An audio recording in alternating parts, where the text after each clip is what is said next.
In nomine Patris et Filii et Spiritus Sancti.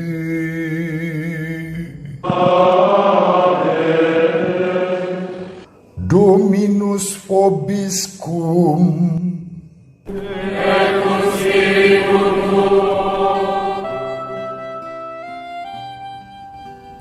Sahabat peradaban kasih ekologis yang terkasih, selamat berjumpa kembali dalam renungan harian bersama saya melalui channel ini.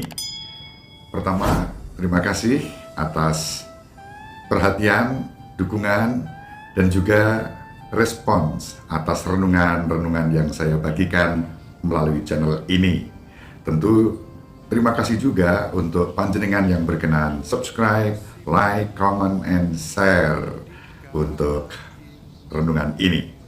Yang kedua, seperti biasa, salam sehat, tetap semangat, jangan lupa dengan kebahagiaan yang selalu disediakan pada kita dari Tuhan. Sumber kebahagiaan kita, satu-satunya sumber kebahagiaan kita dalam hidup ini, yang tidak akan pernah habis, yang tidak bisa dirampas, yang tidak bisa dicuri, yang tidak bisa dirampok, tidak bisa diambil dari kita.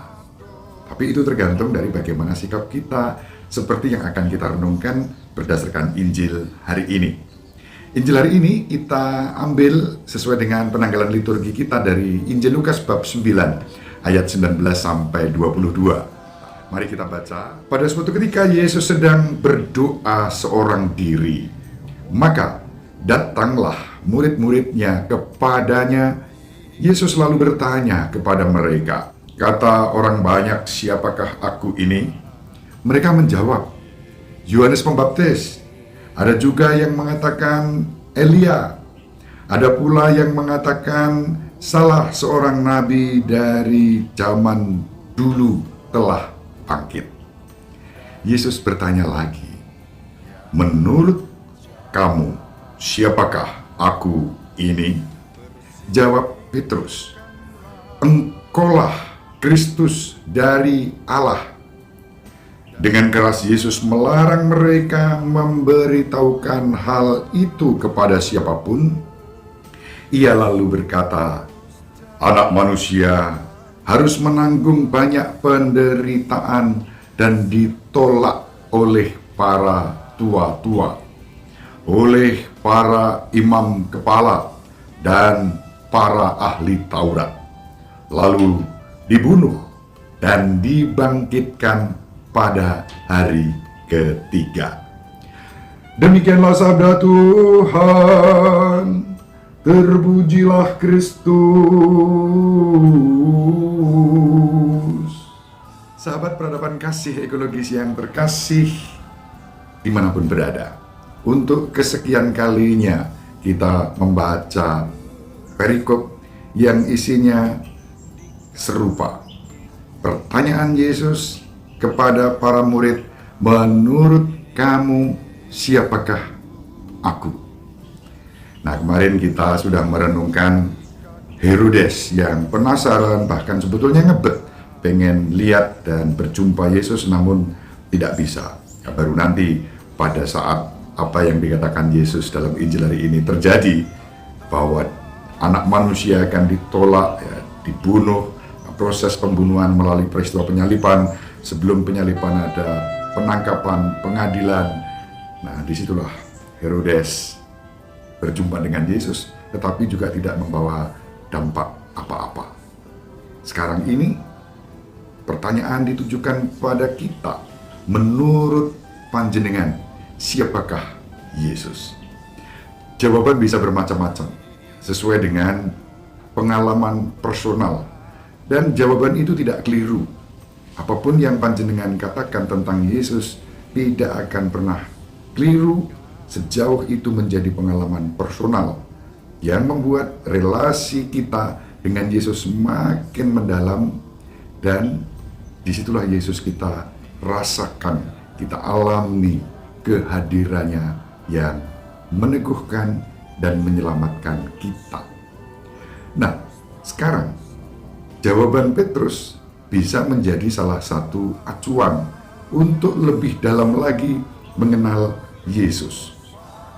Petrus mengatakan, engkaulah Kristus. Artinya apa? Mesias. Mesias yang diutus oleh Allah. Mesias, putra Allah. Meskipun sahabat peradaban kasih, ekologis yang terkasih, kita tahu ketika Petrus mengatakan itu, yang dipikirkan Petrus itu berbeda dengan yang dikehendaki Yesus. Pikiran Petrus tentang Mesias adalah Mesias yang hebat, Mesias yang dahsyat, Mesias yang kuat, perkasa, mengalahkan semua musuh, dan kemudian menghadirkan kerajaan baru dengan Yesus sebagai pemimpinnya. Sangat duniawi. Itu yang dipikirkan Petrus tentang Kristus, tentang Mesias. Dan Yesus tidak menyalahkan Petrus.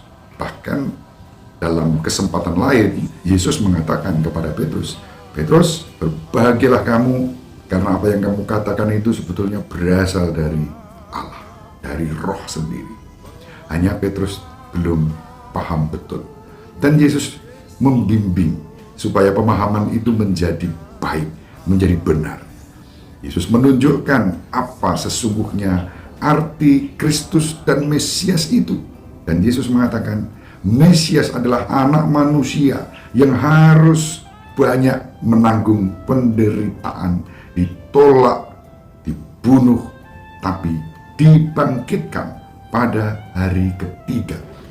Itulah Mesias yang benar, itulah kebenaran. Nah, kebenaran itulah yang mestinya melandasi relasi personal kita dengan Yesus.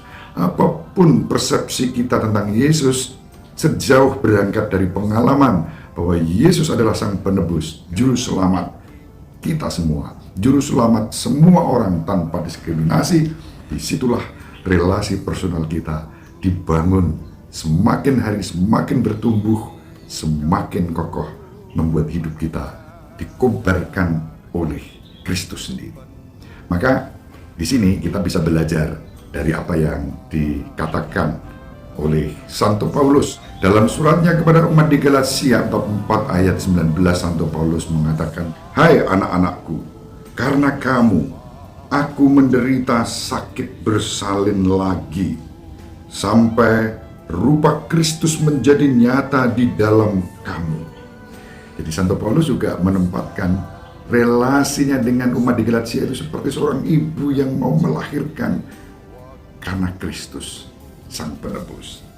Bahkan di dalam surat yang sama pada bab 2 ayat 20, Santo Paulus mengatakan, aku hidup, tetapi bukan lagi aku sendiri yang hidup, melainkan Kristus yang hidup di dalam aku, dan hidupku yang kuhidupi sekarang di dalam daging adalah hidup oleh iman dalam Anak Allah yang telah mengasihi aku dan menyerahkan dirinya untuk aku. Jadi sahabat peradaban kasih ekologis yang terkasih, pengenalan akan Kristus seperti dicontohkan oleh Santo Paulus ini juga bisa menjadi pengenalan kita. Kita pun bisa mengatakan, aku hidup, tetapi bukan lagi aku yang hidup, melainkan Kristus yang hidup di dalam aku. Dengan demikian seluruh perkataan, perbuatan, pikiran kita semakin diserupakan dengan Kristus yang hidupnya selalu menjadi tanda berkat bagi umat dan bagi masyarakat, bagi sesama dan bagi semesta. Dengan demikian, setiap kali kita membaca perikop di dalam Injil, meskipun kita baca lagi dan lagi dan lagi, sabda Tuhan selalu memberi makna baru dalam hidup kita. Selamat mengalami perjumpaan personal dengan Kristus. Menurut panjenengan, siapakah Kristus? Jawabannya semua benar, dan yang penting bagaimana jawaban yang benar itu ditempatkan dalam konteks sabda hari ini, bahwa Yesus adalah Kristus Sang Penebus, dan biarlah Kristus Sang Penebus hidup di dalam kita. Ibu Maria selalu mendoakan panjenengan, Bapak Yosef merestui panjenengan dengan keheningannya. Semoga panjenengan semua bersama seluruh anggota keluarga dimanapun berada dibimbing, dilindungi dan diberkati oleh Allah yang Maha Kuasa, Bapa dan Putera dan Roh Kudus. Amin. Terima kasih, salam sehat, tetap semangat, jangan lupa bahagia. Terima kasih. Sahabat peradaban kasih yang terkasih, sampai jumpa pada episode berikutnya. Terima kasih atas kebersamaan kita. Salam peradaban kasih ekologis, berkah dalam